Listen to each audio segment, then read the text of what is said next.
নমস্কাৰ প্ৰিয় বন্ধুসকল, পুনৰ এবাৰ এটা স্বাস্থ্য সম্পৰ্কীয় গুৰুত্বপূৰ্ণ ভিডিঅ'লৈ আপোনালোক সকলোকে আন্তৰিক স্বাগতম জনাইছো। আজিৰ এই ভিডিঅ'টো এবাৰ সম্পূৰ্ণকৈ চোৱাটো আপোনাৰ বাবে খুবেই জৰুৰী। কাৰণ নেমু নোখোৱা মানুহ হয়তো কোনো নাই বুলি ক'লেও মিছা কোৱা নহ'ব। কিন্তু এই নেমু খোৱাৰ পাছত আপুনি 5বিধ বস্তু ভুলতো খাব নালাগে। নেমু খোৱাৰ পাছত এই 5বিধ বস্তু খালে আমাৰ শৰীৰত সমস্যাই দেখা দিয়াৰ প্ৰবল সম্ভাৱনা থাকে। নেমু আমাৰ শৰীৰৰ বাবে যিমান উপকাৰী, কিন্তু নেমু খোৱাৰ পাছত এই বস্তুসমূহ খালে তাতোতকৈ দুগুণ আমাৰ শৰীৰত ক্ষতি কৰিব পাৰে।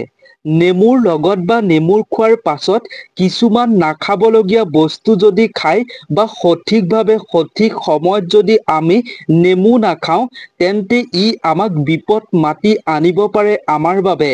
প্ৰিয় বন্ধুসকল, আজিৰ এই ভিডিঅ'টোৰ জৰিয়তে আমি নেমু খোৱাৰ সঠিক নিয়ম কি আৰু নেমু খোৱাৰ উপকাৰিতা আৰু অপকাৰিতা তথা নেমু কেতিয়া কিহৰ লগত কেনেকৈ খোৱাটো উচিত, নেমুৰ পানী খালে কি হয়, নেমুৰ পাত খালে কি হয়, এই সকলোবিলাক কথা আপোনালোকৰ লগত সুন্দৰভাৱে শ্বেয়াৰ কৰিম। যদি আপুনি সদায় সুস্থ সবল তথা সদায় নিৰোগী হৈ থাকিব বিচাৰে, তেন্তে আজিৰ এই ভিডিঅ'টো আপুনি সম্পূৰ্ণকৈ চাব। প্ৰিয় বন্ধুসকল, নেমু কেতিয়া খাব লাগে, নেমু কিহৰ লগত খাব নালাগে, নেমুৰ লগত কি বস্তু খাব লাগে আৰু নেমুৰ লগত কি বস্তু খালে আমাৰ ক্ষতি হ'ব পাৰে, নেমু খোৱাৰ সঠিক পদ্ধতিৰ বিষয়ে কোৱাৰ আগতে আপোনালোকক এটা সৰু অনুৰোধ, যদি আপুনি এই চেনেলটোলৈ প্ৰথমবাৰ ভিজিট কৰিছে, তেন্তে এই চেনেলটো ছাবস্ক্ৰাইব কৰি ৰাখিব। এনেধৰণৰ নতুন নতুন তথ্যসমূহ জানিবৰ বাবে এই চেনেলটো আপুনি অৱশ্যেই ছাবস্ক্ৰাইব কৰি ৰাখিব। প্ৰিয় বন্ধু বান্ধৱীসকল, প্ৰথমে আপোনালোকক জনাম নেমুত থকা উপকাৰী গুণৰ বিষয়ে। আপুনি সম্পূৰ্ণকৈ ভিডিঅ'টো চাই থাকিব, তেতিয়া আপুনি সুন্দৰভাৱে সকলোবিলাক কথা জানিব পাৰিব। প্ৰিয় বন্ধুসকল, ঘৰত কাৰোবাৰ বমি ভাৱ আহিলে নেমুৰ পাত হাতেৰে মোহাৰি শুঙিবলৈ দিয়াৰ পৰম্পৰা সমাজত এতিয়াও প্ৰচলিত হৈ আছে। পেটৰ অসুখ হ'লে আচাৰৰ বৈয়ামত নিমখত দিয়া অকণমান নেমু খালে পেটৰ অসুখ ভাল হয়। নেমুত ভিটামিন চি থকাৰ বাবে ইমিউনিটিও বঢ়াবলৈ সক্ষম হয়। পিছে কেৱল নেমুৱেই নহয়, নেমুৰ পাতৰো আছে গুণেৰে সমৃদ্ধ। খুব কম সংখ্যক লোকেই জানে যে নেমুৰ পাতো স্বাস্থ্যৰ বাবে অতি উপকাৰী। বমিৰ প্ৰৱণতা থাকিলে এই সমস্যাৰ পৰা মুক্তি পাবলৈ ওচৰত ৰাখিব পাৰে নেমুৰ পাত, যাক শুঙিলে নোহোৱা হৈ যাব বমিৰ ভাৱ। নেমুৰ পাতৰ ৰস খালে শৰীৰৰ বৰ্ধিত ওজনখিনিও নিয়ন্ত্ৰণ কৰিব পৰা যায়। দিনৰ কামৰ বাবে বহু লোকৰ মূৰৰ বিষৰ সমস্যা দেখা পোৱা যায়। তেনে ক্ষেত্ৰত শুকান নেমুৰ পাতৰ ৰস খালে কম সময়ৰ ভিতৰতে মূৰৰ বিষৰ সমস্যাৰ পৰা মুক্ত হ'ব পাৰিব। শৰীৰৰ ওজন নিয়মীয়াতকৈ অধিক বাঢ়িলে সেই ওজন নিয়মীয়া কৰিবলৈ হ'লে নেমুৰ ৰস ব্যৱহাৰ কৰাটো অতি উপকাৰী। দাঁতৰ আলু বা বিষ হোৱা আদি বেমাৰ নিৰাময়ৰ কাৰণে নেমুৰ ৰস অতি উপকাৰী। শৰীৰৰ তেজখিনি পৰিষ্কাৰ কৰি ৰখাত নেমু ৰসে সহায় কৰে। চুলি নসৰা কৰিবলৈ নাইবা চুলি গজাবৰ বাবে নেমু ৰস লগাব পাৰে। ভৰিৰ গেউৰা ফাটিলে তাক নিৰাময় কৰিবৰ বাবে নেমুৰ ৰস লগাব পাৰে। পেটৰ অসুখত ভুগিলে তৎক্ষণাত নিৰাময় কৰাৰ একমাত্ৰ কেৱল উপায় হৈছে নেমু ৰস। শৰীৰত ছালৰ বেমাৰ নহ'বৰ কাৰণে, ছাল মিহি হ'বৰ কাৰণে, ধুনীয়া হ'বৰ বাবে নেমু ৰস শ্ৰেষ্ঠ। কাপোৰত মামৰৰ দাগ লাগিলে তাক গুচাবলৈ নেমু ৰস ব্যৱহাৰ কৰিলে সেই দাগ নাইকিয়া হৈ পৰে। উফি নাশ কৰিবলৈ একমাত্ৰ উপায় হৈছে নেমু ৰস ব্যৱহাৰ কৰি উফি দূৰ কৰিবলৈ সক্ষম হ'ব পাৰিব। নেমুত যথেষ্ট পৰিমাণে ভিটামিন চি পোৱা যায়।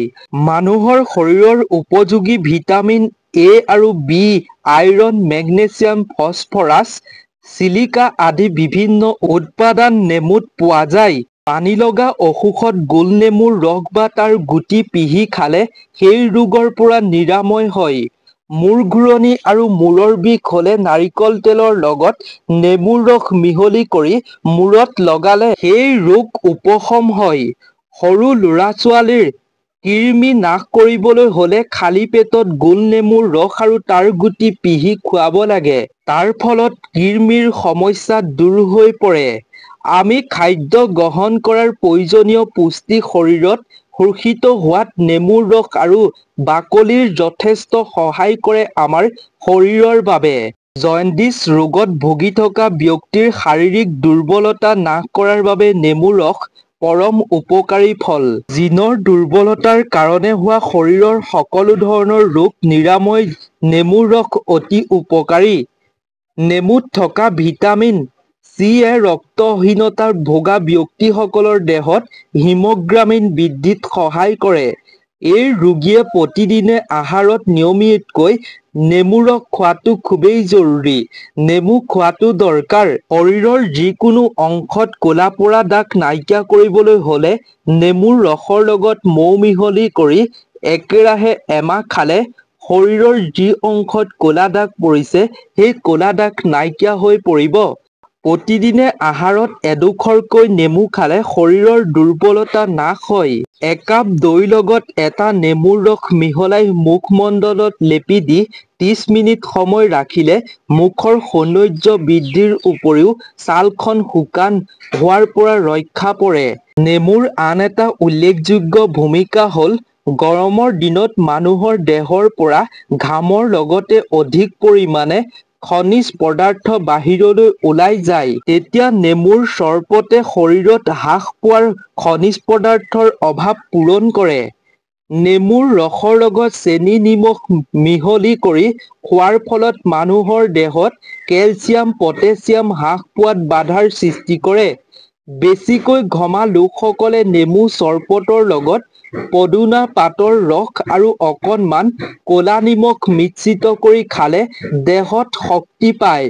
প্ৰিয় বন্ধুসকল, নেমুৰ মাজত ইমানবোৰ চমৎকাৰী গুণ থকাৰ পাছতো নেমুৰ লগত আপুনি নেমু খোৱাৰ পাছত কিছুমান বস্তু ভুলতো খাব নালাগে। তাৰ বিষয়ে এইবাৰ আমি সুন্দৰভাৱে জানি লওঁ আহক। 1 নম্বৰতে হৈছে কেলচিয়াম টেবলেট বা কেলচিয়ামৰ ঔষধ। নেমু খোৱাৰ পিছত কেলচিয়ামৰ টেবলেট বা দৰৱ খায় যদি তেতিয়াহ'লে মাৰাত্মক বিপদ হ'ব পাৰে। যদি আপুনি কেলচিয়াম টেবলেট বা দৰৱ খাই আছে তেন্তে নেমু খোৱাৰ পৰা আপুনি বিৰত থকাটোৱেই আপোনাৰ বাবে মংগল। যদি আপুনি নেমু নোখোৱাকৈ থাকিব নোৱাৰে তেন্তে আপুনি কেলচিয়াম টেবলেট বা দৰৱ খোৱাৰ ঠিক আপুনি 3 ঘণ্টাৰ পাছতহে নেমু খাব লাগে বা আপুনি নেমু খোৱাৰ 3 ঘণ্টাৰ পূৰ্বেহে আপুনি কেলচিয়াম টেবলেট বা আপুনি ঔষধ খাব লাগে। তাৰ প্ৰতি আপুনি ধ্যান ৰাখিব। 2 নম্বৰতে হৈছে নেমু খোৱাৰ পাছত গাখীৰ খোৱাটো একেবাৰে উচিত নহয়। নেমু খোৱাৰ পাছত গাখীৰ খালে আপুনি যে মৃত্যু হ'ব তেনেকুৱা নহয়, কিন্তু ই আপোনাৰ শৰীৰত নানা ধৰণৰ সমস্যাৰ সৃষ্টি কৰিব পাৰে। যেনে গেছ, এচিডিটিকে ধৰি নানা ধৰণৰ সমস্যাই আগুৰি ধৰিব পাৰে। গতিকে গাখীৰ খোৱাৰ পাছত নেমু আৰু নেমু খোৱাৰ পাছত গাখীৰ ভুলতো কেতিয়াও নাখাব। এই ক্ষেত্ৰত আপুনি 1 ঘণ্টাৰ পাছত খাব পাৰে, অৰ্থাৎ নেমু খোৱাৰ 1 ঘণ্টাৰ আগত বা 1 ঘণ্টাৰ পাছত আপুনি গাখীৰ খাব পাৰে। কেৱল গাখীৰেই নহয়, গাখীৰৰ পৰা তৈয়াৰ কৰা আন বস্তু আপুনি নেমু খোৱাৰ পাছত কেতিয়াও নাখাব। 3 নম্বৰতে হৈছে অমিতা। নেমু খোৱাৰ পাছত আপুনি অমিতাও কেতিয়াও খাব নালাগে। কাৰণ যিদৰে নেমুৱে আমাৰ শৰীৰত খাদ্য হজম কৰাত সহায় কৰে, ঠিক একেদৰে অমিতাইও আমাৰ শৰীৰত খাদ্য হজম কৰাত সহায় কৰে। গতিকে দুয়োটা এনজাইম পৰস্পৰি মিশ্ৰিত হ'লে পেটত বেয়া ৰিয়েকশ্যন হ'ব পাৰে। নেমু খোৱাৰ 1 ঘণ্টাৰ পাছত বা 1 ঘণ্টাৰ পূৰ্বে অমিতা খালে কোনো ক্ষতি নহয় বুলি কোৱা হৈছে। 4 নম্বৰতে হৈছে দৈ। দৈ খোৱাৰ পিছতো আপুনি নেমু খোৱাটো উচিত নহয় বা নেমু খোৱাৰ পাছতেই আপুনি ভুলতো দৈ খাব নালাগে। কাৰণ এই দৈ গাখীৰৰ পৰাই তৈয়াৰ কৰা হয়। ইতিমধ্যে আমি আপোনালোকক কৈছো গাখীৰৰ পৰা তৈয়াৰ কৰা যিকোনো বস্তু আপুনি খাব নালাগে। গতিকে নেমু খোৱাৰ আগত বা পিছত ভুলতো দৈ খাব নালাগে। এই কথা আয়ুৰ্বেদতো উল্লেখ আছে। ইয়াৰ ফলত আপোনাৰ দেহত আমাৰ দেহত পেটৰ হজম ক্ষমতা দুৰ্বল কৰাৰ সম্ভাৱনা থাকে আৰু পেটৰ বিষ হোৱাৰো প্ৰবল সম্ভাৱনা থাকে। 5 নম্বৰতে হৈছে বিলাহী। নেমুৰ লগত কেতিয়াও বিলাহী খাব নালাগে। সাধাৰণতে আমি চালাডৰ লগত বিলাহী অন্তৰ্ভুক্ত কৰোঁ, কিন্তু যি চালাডত বিলাহী থাকে সেই চালাড খালে নেমু নোখোৱাই ভাল। বিলাহী থকা চালাডৰ লগত নেমু খালে নানা ধৰণৰ শৰীৰত সমস্যাই দেখা দিব পাৰে।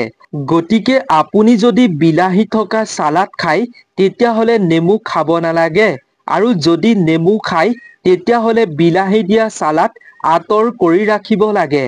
কাৰণ বিলাহী আৰু নেমু একেলগে মিহলি হৈ গ'লে আমাৰ শৰীৰত হজম ক্ষমতাত বেয়া প্ৰভাৱ পৰিব পাৰে।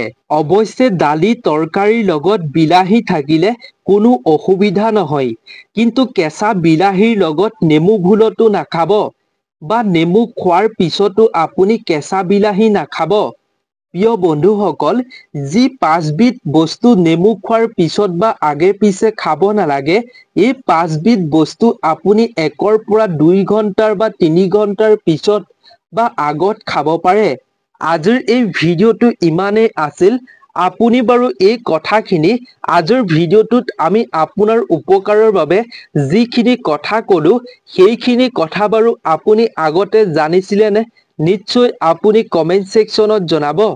গতিকে আজিৰ এই ভিডিঅ'টো যদি আপুনি চাই ভাল পালে তেন্তে আপোনাৰ বন্ধুবৰ্গ আত্মীয় স্বজনৰ লগতো যিমান পাৰে শ্বেয়াৰ কৰিব, যাতে তেওঁলোকেও নেমু খোৱাৰ পাছত এই বস্তুসমূহ কেতিয়াও নাখায় আৰু নেমুত থকা উপকাৰিতাৰ সমূহৰ বিষয়ে জানিব পাৰে সুন্দৰভাৱে।